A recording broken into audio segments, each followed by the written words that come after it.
According to Environment Canada, southeastern Manitoba is coming off the third coldest winter on record and the coldest winter in 78 years. The obvious casualty for a homeowner experiencing this sort of severe winter would be their bank account due to increased heating costs.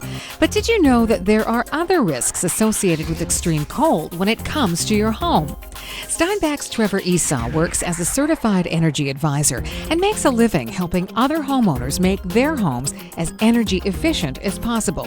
Although an inadequate furnace and insulation are often huge factors for an increase in heating costs during an extreme winter, oftentimes it's the weather itself that's to blame. We have a winter, we'll have a week of minus 30, and then you're going to get a nice sunny day and it's going to warm up to minus 10. And that gives the wall system, it gives your attic system, it gives your whole house a little bit of a break that the cold doesn't continue to penetrate. But we've had, 8 weeks, 12 weeks, 3 years it feels like, of continuous minus 30, minus 25s and wind, and the house just hasn't had a break. And the cold is just continuing to penetrate. The frost is continuing to build up. The moisture in your house is continuing to build up. And it just presents itself as problems. Esau says that a home's ventilation system plays a significant role in determining heating costs, as it's much more difficult to heat humid air as opposed to drier air. The other risk factors of too much moisture in the air, though, are far more significant. Humidity is actually it can actually be a deadly thing in your house. Humidity shows itself in a few ways. Moisture on your windows. A lot of people are going to spend $10,000, $15,000 replacing their windows to deal with the moisture on the windows. It's not the windows problem, it's a humidity problem. Humidity creates mold growth, it creates indoor air quality issues. Mold needs to have continuous moisture. It needs to have liquid water for 4 days to start. And then after that, it only needs to have 70% relative humidity to continue to grow. And so the most important thing, get your mold cleaned up, but now you need to deal with the humidity in your house. All your perfumes, all your formaldehydes, everything coming out of your furniture and out of the woodwork and out of everything in your house is amplified as soon as the humidity goes up. 40% is kind of the ideal range. 40 to 50% is a good range for humidity. When it comes to determining whether or not a home's air does indeed contain too much moisture, Esau turns his attention to the windows. Yeah, so sometimes you'll notice moisture on the window, and it usually forms on the bottom couple of inches of the window. Usually when it's really cold, you get that moisture there. Most times that's not a function of the window. It's not a problem with the window. It's a problem with the humidity in your house. Now if there's moisture between the panes of the glass, that's a different issue. Then we've got a seal that's missing or broken, allowing moisture to flow through the window between the panes of glass. There are lots of good reasons to replace a window.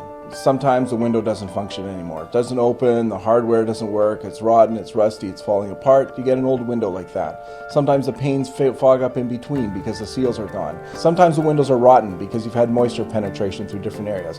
Those are fantastic reasons to replace windows.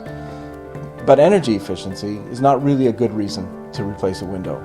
The difference between an older window and a new window in efficiency terms won't save you a lot of money every month. They're good reasons, but energy efficiency is not one. Aside from moisture levels, Esau says one of the most important things a homeowner should focus on is insulation. By surface area, your exterior wall is the most key component to your heat loss. So you need insulation there. The next priority is actually your basement, sooner than your attic. Everybody wants to insulate the attic, and attics are good to insulate, but your basement is key to your heat loss. You actually lose a full 1/3 of all your heat through your basement. So, your basement's uninsulated, that's 30% of your bill right there. With the spring melt getting underway, some homeowners may start to notice moisture getting into the house via some unusual sources, such as bathroom vents, range hoods in the kitchen, or even moisture coming in through light fixtures. Those are issues with moisture getting into your attic, getting into your pipes, and it's frozen there, and it's been frozen all winter. Now it's warming up, it's going to start to thaw, and it's going to start to run into your house. Don't go out and replace your shingles right away. Start looking for air leakage points. Air leakage into the attic can create a lot of issues now at this time of year.